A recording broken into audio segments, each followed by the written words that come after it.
My stepfather treated my mom and me like we didn't belong in our own house. But one day, I won something that changed everything, and I'll tell you what it was in a moment. We moved out, started a completely new life, and for the first time things finally felt peaceful. But months later, the same man showed up at my door, asking for help and begging for his son's life. And what I did next, nobody saw coming. First thing I want to say, please subscribe my channel and hit the like button. Now let's start.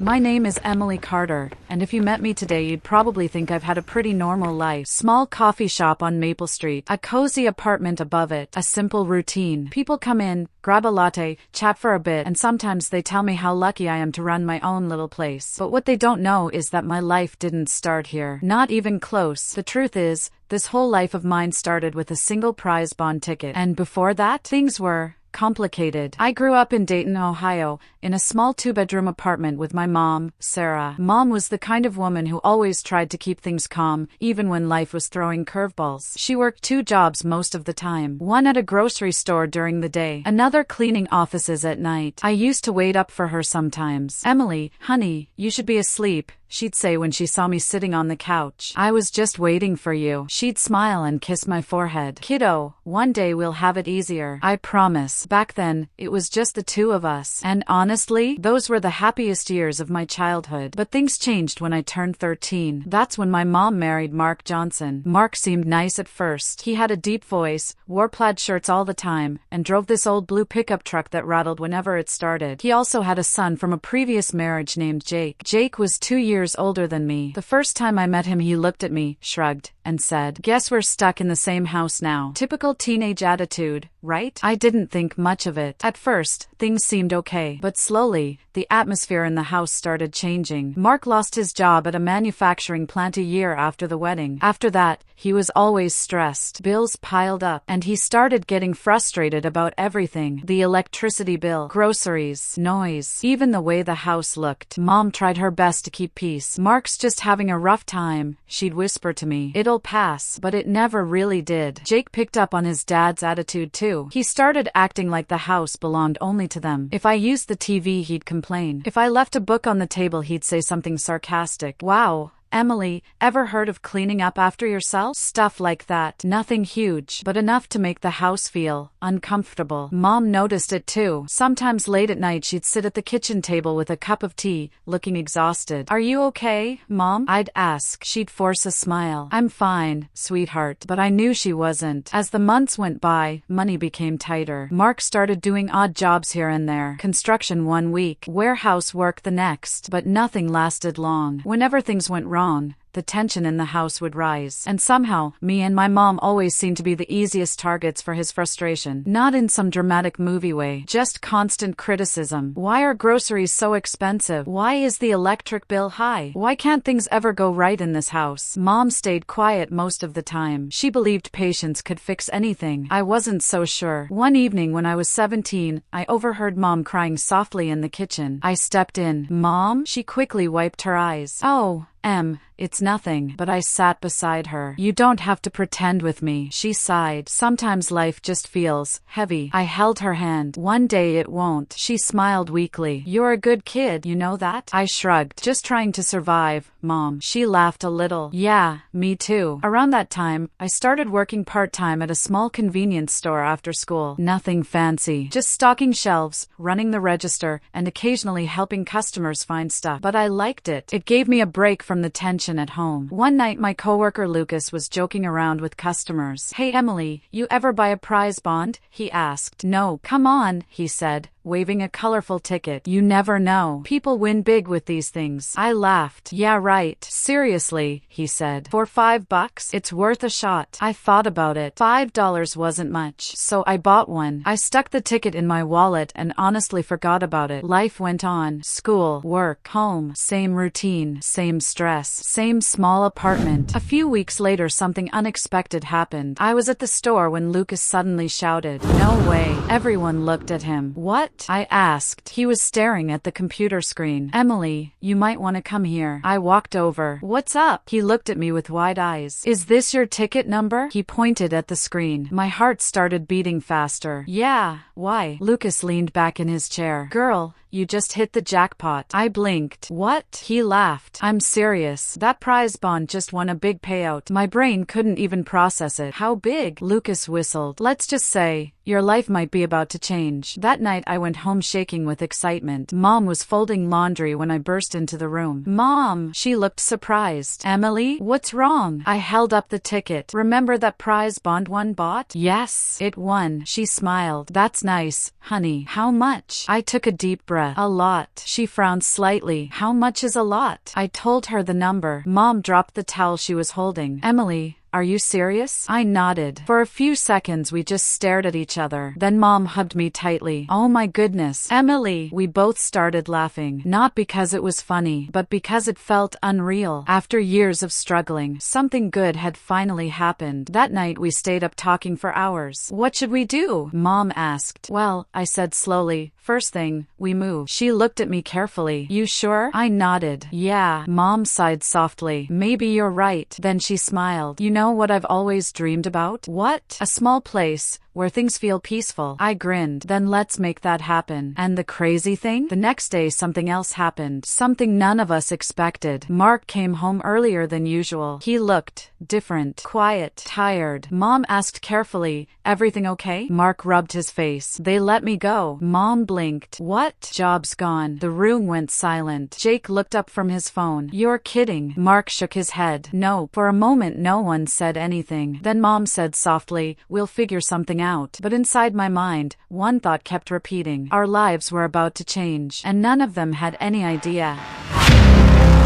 That night after Mark told us he had lost his job, the house felt strangely quiet. Nobody argued. Nobody complained. Everyone just stayed in their own corners. Jake was sitting on the couch scrolling through his phone like nothing in the world mattered. Mark stared at the kitchen table for a long time. And my mom, she looked worried. I knew exactly what was going through her mind. Bills, rent, groceries. Life had already been tough before Mark lost his job. Now it was going to get even harder. But the thing was, Mom didn't know something yet. Something that could change everything. My prize bond. The next morning I woke up early and checked the ticket again on my phone. The numbers matched. Still real. Still unbelievable. I sat there staring at the screen thinking, okay, Emily, don't freak out. But yeah, I was totally freaking out inside. When Mom came into the kitchen, I slid the phone toward her. Mom, look. She adjusted her glasses. Emily, honey, I already saw it last night. I know, I said, smiling. But it still feels crazy. She let out a slow breath. It really does. Then she leaned back in her chair. So what's the plan? That was the moment. The moment everything started changing. First, I said, we cash it. Mom nodded slowly. Okay. Second, I hesitated for a second. Then I said it. We move out. Mom looked at me carefully. You sure about that? I looked around the kitchen. The cracked paint. The old cabinets. The tension that had been living in these walls for years. Yeah, I said quietly. I'm sure. Mom didn't answer right away. She just stared at her coffee cup. Finally, she whispered, Emily, I don't want to cause more problems. I reached across the table and held her hand. You're not causing anything, Mom. I smiled. We're just starting a new chapter. A week later, everything became official. We claimed the prize money. Even after taxes, the amount was still more than enough to change our lives. Not billionaire money, but fresh start money. Mom kept shaking her head. I can't believe this is real. Believe it, I said. She laughed nervously. Emily Carter, you might be the luckiest kid in Ohio, or maybe just the most stubborn. We didn't announce anything to Mark or Jake right away. Mom wanted to be careful, but I started quietly searching for apartments. One afternoon while scrolling through listings, I found something interesting. A small building on Maple Street. Downstairs was a tiny empty shop space. Upstairs was a 2-bedroom apartment. I stared at the photos. Sunlight through big front windows. A quiet street. A couple of trees outside. It looked peaceful. Really peaceful. That evening I showed it to Mom. Look at this. She leaned closer to the laptop. Oh, That's cute. It's affordable too, I said. She scrolled through the pictures. Her eyes stopped on the shop space. What's this? I smiled. Exactly what it looks like. Mom looked confused. You want to open a shop? Why not? She laughed softly. Emily, running a business isn't easy. I know. I shrugged. But I worked at that convenience store for 2 years. And I actually liked it. Mom raised an eyebrow. You liked dealing with customers? Most of them, I said. She smiled. You're a brave girl. A few days later, we visited Maple Street. The moment we stepped out of the car, Mom looked around slowly. The neighborhood was calm. A bakery on the corner, a barber shop across the street, kids riding bikes. She whispered, Emily, this place feels nice. I nodded. Yeah. The building owner showed us the space. The shop area wasn't huge, but it had potential. Big window, wood floors, cozy vibe. Mom walked around touching the walls like she was imagining something. What kind of store would you open? She asked. I grinned. A little bit of everything. Very specific, she teased. I'm serious, I said. A coffee machine, snacks, maybe handmade stuff. Mom chuckled. You've really thought about this. Oh yeah. 2 weeks later, we moved. Quietly, no drama, no big speeches. Mom told Mark we had found another place and wanted to start fresh. He didn't argue. Honestly, he seemed too tired to care. Jake just shrugged and said, cool, that was it. Just like that, our old life ended. Our new apartment on Maple Street wasn't fancy, but it felt different. Bright, peaceful, hopeful. The first night we slept there, Mom said something that stuck with me. Emily, yeah, this place feels like breathing.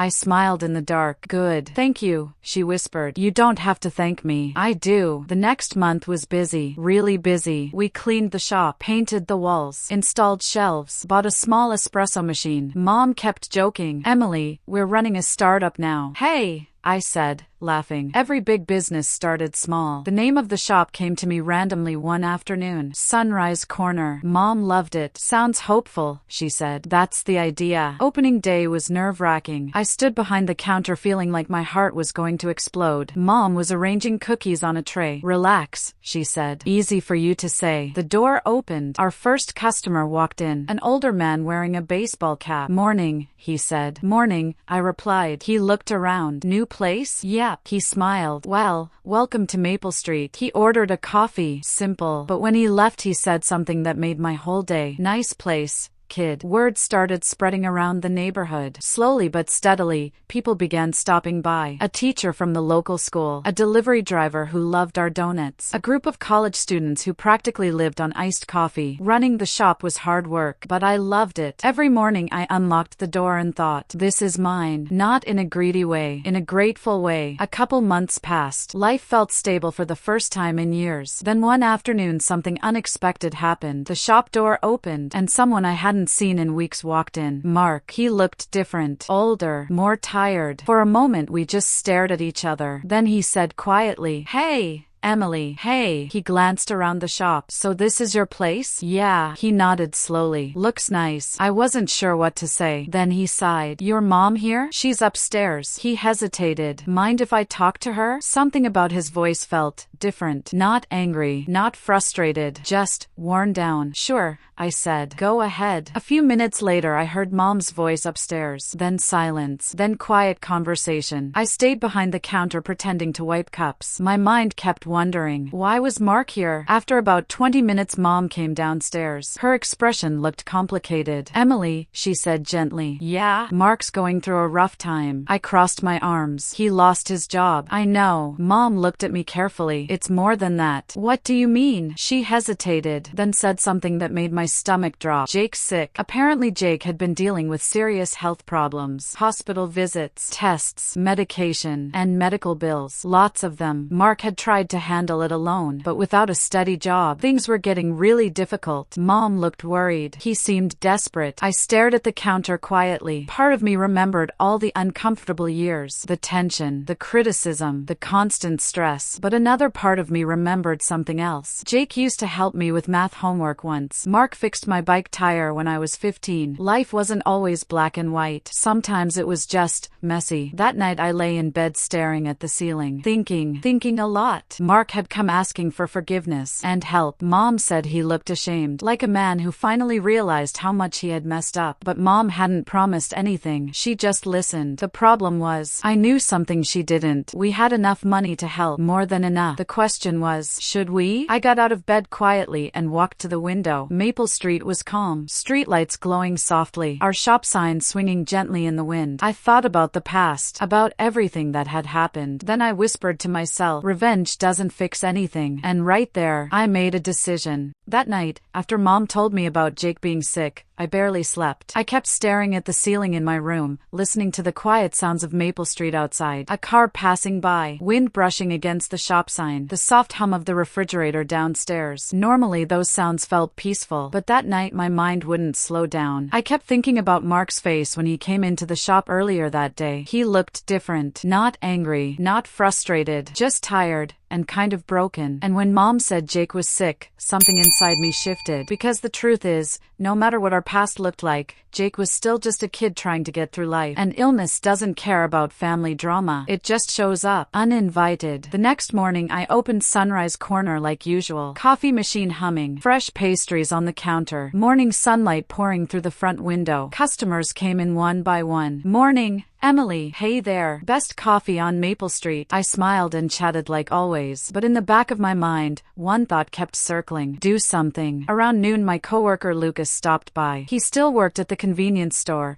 but sometimes he visited just to grab coffee and talk. Yo, Em, he said, leaning on the counter. Business looks good. Not bad, I replied. He took a sip of coffee. You look like you're thinking too hard about something. I laughed slightly. Is it that obvious? Yeah, he said. You've got the overthinking face. I hesitated for a moment. Then I told him a little about the situation. Not everything, just enough. Lucas listened quietly. When I finished, he shrugged. Well, what do you feel like doing? I don't know, I said honestly. He tapped the counter. Then let me ask you something. What? If you help them, will you regret it? I thought for a second. No. Okay. He smiled. Then that's your answer. That night after closing the shop, I checked the shop accounts and my personal savings. Thanks to the prize money and the steady business, things were stable. More stable than I ever imagined growing up. Helping Mark and Jake wouldn't ruin us. Not even close. The only question was whether I should tell Mom. And something inside me said, not yet. Not because I wanted to hide things from her, but because Mom had spent years carrying stress. She deserved peace, and I didn't want to drag her back into old worries. So I made a quiet plan. The next afternoon, I drove to the address Mom had mentioned. Mark and Jake had moved into a small rental house across town. Nothing fancy, just a simple place with a small porch and a faded mailbox. I sat in the car for a minute before getting out. Part of me felt nervous, not scared, just unsure. Finally, I walked up and knocked. A moment later, the door opened. Mark stood there. When he saw me, his eyes widened. Emily? Hey. He looked surprised.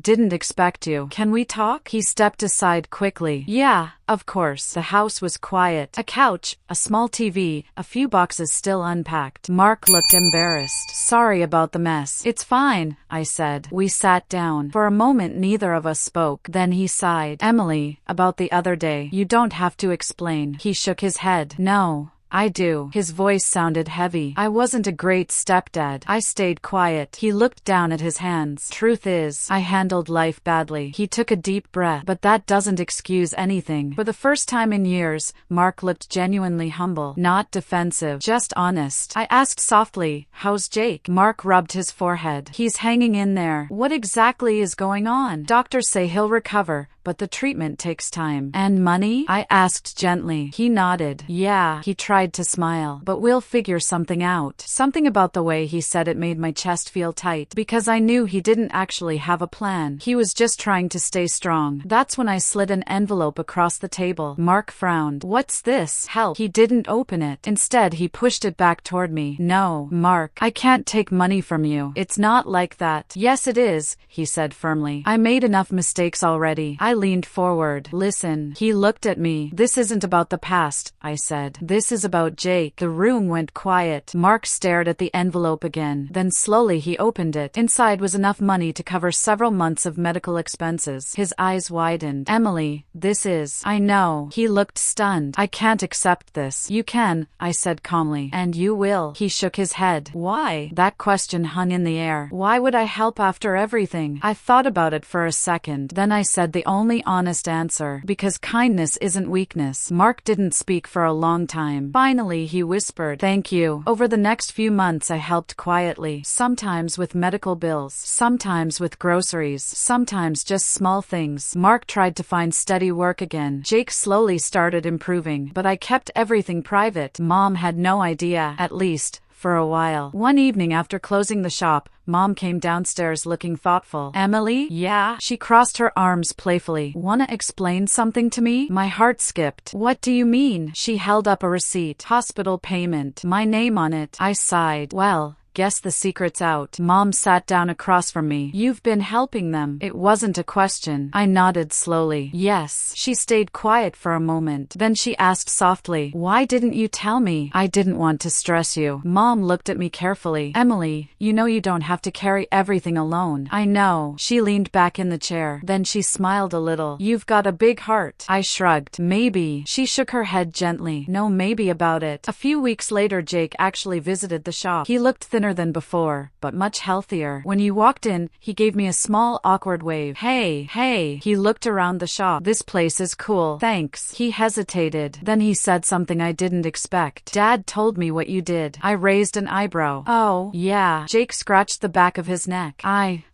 wanted to say thanks. You don't have to. I know, he said. But still, he smiled slightly. You're kinda awesome, Emily. I laughed. Don't tell anyone. Months passed. Jake recovered. Mark eventually found steady work again. And little by little, things between our families became peaceful. Not perfect, but peaceful. Sometimes Mark would stop by Sunrise Corner just for coffee. Sometimes Jake helped carry supply boxes into the shop. Life had changed in ways none of us expected. One evening I stood outside the shop watching the sunset over Maple Street. Mom joined me on the sidewalk. You ever think about how weird life is? She asked. All the time. She smiled. One little ticket changed everything. Yeah, I said. But the ticket wasn't the most important part. What was? I looked at the glowing shop sign. Sunrise Corner. Then I said quietly, choosing what kind of person you want to be. Mom nodded slowly. That choice matters more than money. I smiled. Exactly. And that's the thing about life. Sometimes people expect revenge. Sometimes they expect bitterness. But sometimes, the most powerful thing you can do is choose kindness instead, even when you didn't have to. And honestly, that decision changed my life far more than any prize bond ever could.